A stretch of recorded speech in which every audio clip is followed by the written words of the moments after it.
Diduga korsleting arus listrik, satu unit ruko yang menjual perlengkapan alat tulis kantor di Kota Langsa terbakar pada Selasa pukul 2 dini hari.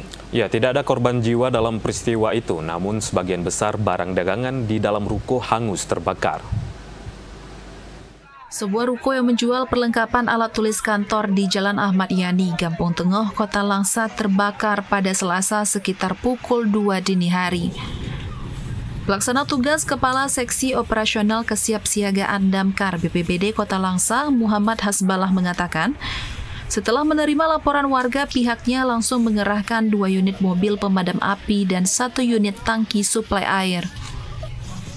Api berhasil dijinakan sepenuhnya pada pukul 2:30 waktu Indonesia Barat. Beruntung tidak ada korban jiwa maupun luka-luka dalam peristiwa ini, namun sebagian besar barang dagangan di dalam ruko hangus terbakar. Kebetulan lokasi kejadian dengan pos timur tidak jauh, hanya berjarak 50 meter. Api dapat dipadamkan sekitar jam 2:30 bersama anggota pemadam pos timur yang lebih dikenal dengan pos Sidoarjo. Dugaan sementara penyebab kebakaran akibat korsleting listrik. BPBD Kota Langsa saat ini pun masih melakukan pendataan untuk mengetahui nilai kerugian yang dialami pemilik usaha. Dari Langsa, Mulyadi, TVRI Aceh melaporkan.